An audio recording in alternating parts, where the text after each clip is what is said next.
Universitas Katolik Santo Thomas Medan. Nah, tujuan kami di sini untuk membuat video tugas dari Pak Antonius Gultom. Sebelum itu izinkan kami memperkenalkan diri. Perkenalkan, nama saya Angela Merici Alfamanurung, NPM 2109100065.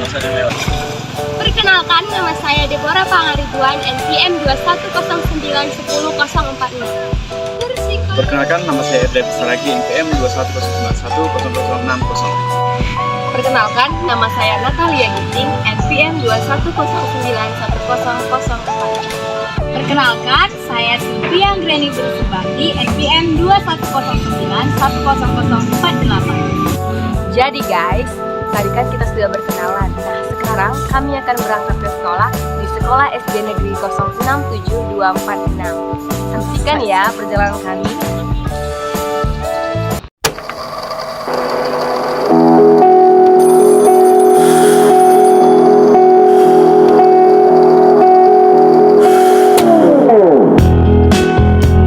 Menyesal tak ku sampaikan cinta monyetku ke Kanya dan Rebecca.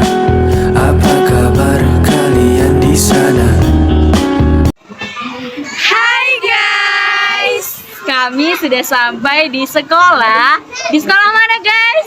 SD Negeri 067246 Medan. Yeay. Nah, di sini tujuan kami datang ke sekolah ini untuk memenuhi tugas dari Pak Antonius Gultom dengan mata kuliah evaluasi pembelajaran. Disaksikan ya video kami. Dan baik Ibu, di sini kami ada beberapa pertanyaan yang akan kami tanyakan kepada Ibu. Pertanyaan pertama Ibu, apakah guru pernah melakukan evaluasi pembelajaran di sekolah ini? Seorang guru itu harus melakukan evaluasi pembelajaran di kelasnya. Karena apa? Evaluasi itu adalah barometer untuk menguji kemampuan siswa di dalam pemahaman materi yang telah dibuat gurunya atau yang telah diberikan guru di setiap mata pelajaran. Bu, langkah-langkah apa saja yang harus dilakukan dalam melaksanakan evaluasi pembelajaran? Langkah yang harus dibuat di dalam evaluasi pembelajaran itu adalah satu, menentukan topik. Ditentukan dulu topik. Kenapa dibilang menentukan topik? Itu kan di dalam pembelajaran itu setiap guru itu sudah ada proses. Proses itu adalah program semester. Di dalam program semester itu sudah tertera kapan anak siswa itu diberikan evaluasi atau PH dulu yang pertama. Habis dari PH itu masuk lagi PTS. Habis PTS lagi masuk lagi penilaian akhir semester. Itu semua bentuknya evaluasi. Jadi seorang guru itu harus menentukan dulu materi. Materi apa itu baru disesuaikanlah soal evaluasi dengan materi yang sudah dipaparkan guru setiap mata pelajaran. Yang kedua adalah merancang kegiatan pembelajaran. Dirancang dulu soal itu. Dalam bentuk apa soal itu dibuat? Soal itu kan banyak bentuknya. Ada piramida ganda, ada isiannya, ada uraian. Guru di setiap pembuatan evaluasi harus dibuat dalam bentuk yang ketiga bentuk soal itu supaya mengetahui kemampuan anak itu, karena ada kalanya anak itu tidak mampu di uraian tetapi dia mampu di PG dengan isian. Yang ketiga adalah mengolah dan menganalisis. Untuk apa dianalisis soal itu? Ada kalanya di satu nomor soal yang diberikan guru itu banyak sekali anak itu tidak mampu menjawab. Itu harus dievaluasi dulu. Dari mana bentuk alat evaluasinya? Dianalisis satu-satu soal itu harus dianalisis. Makanya soal itu ada bentuknya C1, C2, C3. Ada tingkat kesukarannya. Apakah terlalu sulit soal yang dibuat itu sampai tidak mampu siswa itu di dalam satu kelas menjawab lebih kurang dari 60%? Berarti soal itu harus dianalisis, harus ditelaah lagi apakah terlalu sulit jika tidak sesuai dengan materi. Lanjut. Baik Bu, pertanyaannya nomor 3, hal apa yang perlu diperhatikan guru saat melakukan evaluasi pembelajaran? Apa prinsipnya? Prinsip dulu. Juga prinsipnya habis itu prinsip ada manfaatnya. Baru siap manfaatnya, apa syaratnya, siap itu apa tujuannya. Itu harus ada tahapan itu. Lanjut. Lalu untuk nomor 4, pertanyaannya, aspek apa saja yang dapat dievaluasi dalam pembelajaran? Di dalam pembelajaran itu aspek itu ada 3. Karena anak itu lain juga dia punya aspek. Jadi ada dia aspek kognitif. Kognitif itu berarti adalah pengetahuan. Ada anak dia mampu untuk menghafal. Ada dia pengetahuan, itulah yang disebut dengan satu kognitif. Yang kedua adalah aspek efektif. Efektif itu sikap. Yang ketiga adalah aspek psikomotorik, itu adalah keterampilan. Ada seseorang anak dia tidak mampu di pengetahuan tapi dia terampil. Itu yang ketiga-tiganya harus kita padu. Kita tidak boleh seorang guru itu pengetahuan tidak. Apalagi sekarang ini kan sudah menuju kurikulum merdeka. Kurikulum merdeka itu menghargai di setiap langkah, di setiap sikap anak. Memerdekakan itu anak di dalam proses belajar mengajar. Jadi dihargai.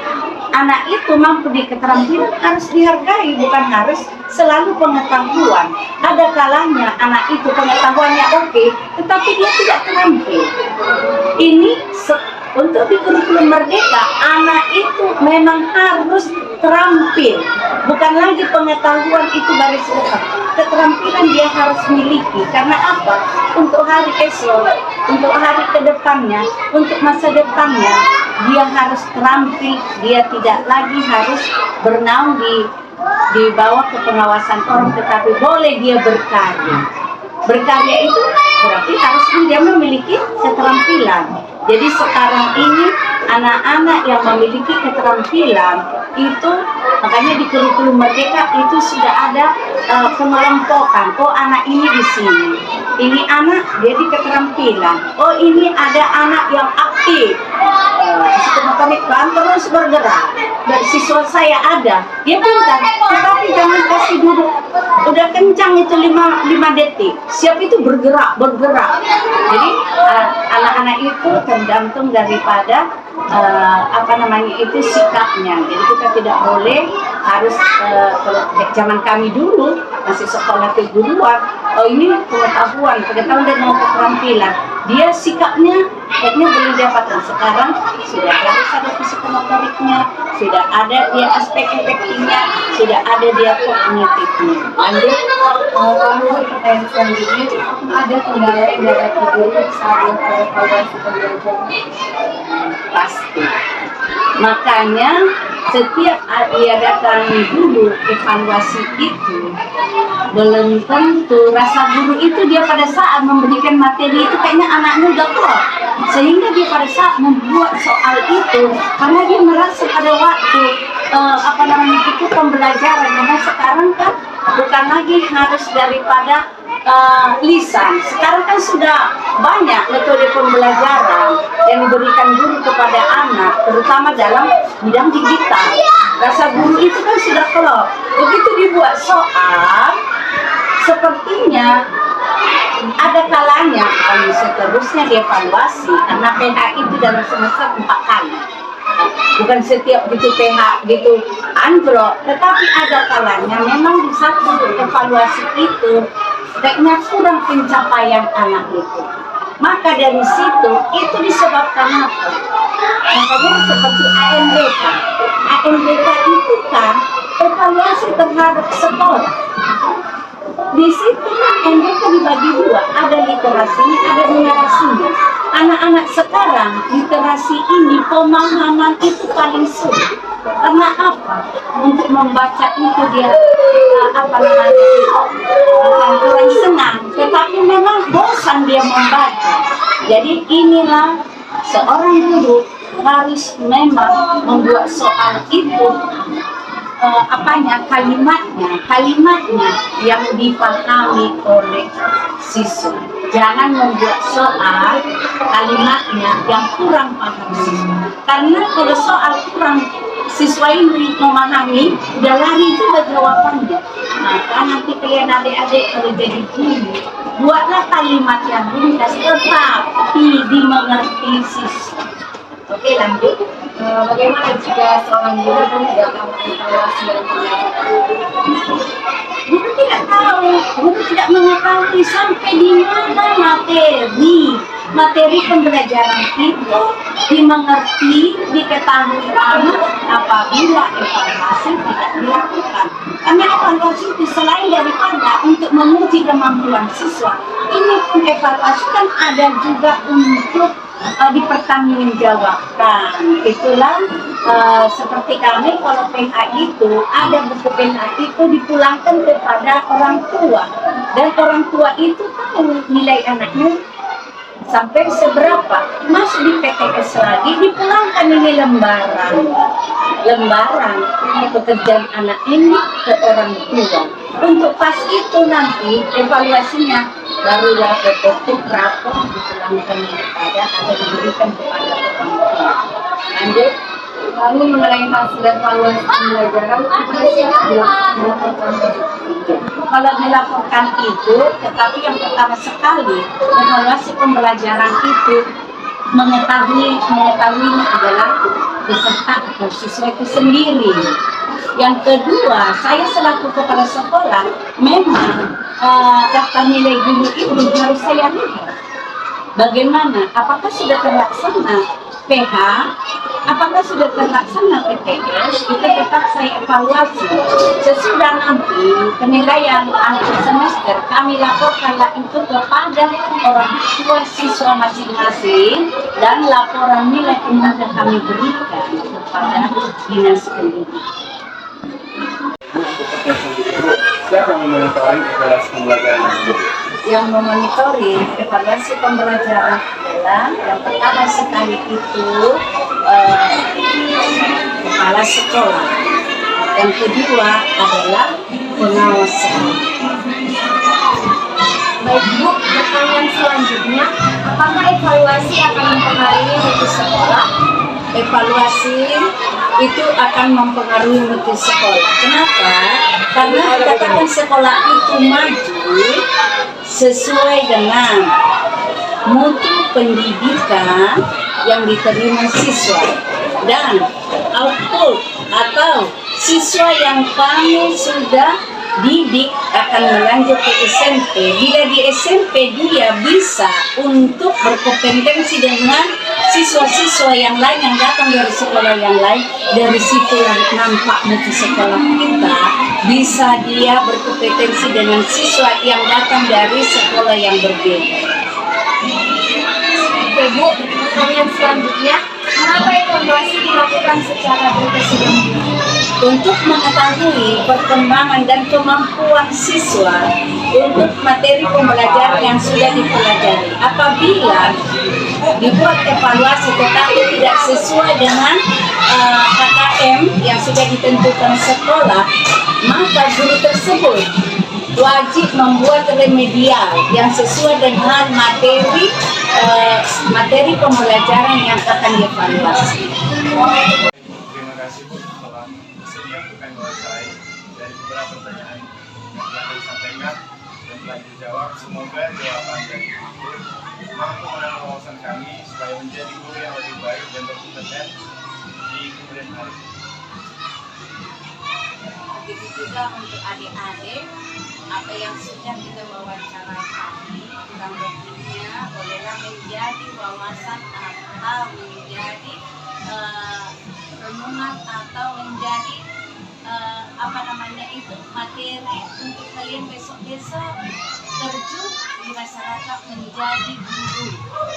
Selain dari situ, kami pun pihak sekolah mendoakan adik-adik bolehlah menjadi seorang guru yang benar-benar menjadi bisa untuk memajukan anak-anak bangsa di kemudian hari. Jadi kami pun berdoa juga apa-apa nanti di kemudian hari yang harus kalian kerjakan karena adik-adik masih di semester 5, masih ada lagi untuk 3 semester lagi harus berjuang. Jangan lelah, memang jadi guru itu harus banyak membaca, harus banyak juga kepengen tahu. Karena apa? Di dalam kelas adik-adik harus menemui kurang lebih 28 orang watak. Berarti kalian pedagogik harus dipelajari. Itulah sekarang guru-guru yang muda ini saya lihat kurang pedagogiknya, kurang dia mengayomi. Sekarang oke, di dalam digitalisasi kalian yang muda-muda ini oke punya, tetapi untuk pedagogiknya tidak. Makanya saya berharap pada adik-adik baca tentang pedagogi supaya nanti kalian menjadi guru sudah oke digitalisasi, sudah oke di pengetahuan, dan oke juga mengayomi, yaitu bentuk pedagogi, bentuk mendidik. Nah, kita kan bukan mengajar, mendidik. Ingat itu guru adalah seorang pendidik. Baru nanti mengajari, mendidik dulu baru diajari. Oke, mudah-mudahan ke depan adik-adik sukses di dalam kuliahnya, dan saya pun berdoa untuk ke depan sukses ya di dalam menjadi seorang guru yang bertanggung jawab dan disukai siswa.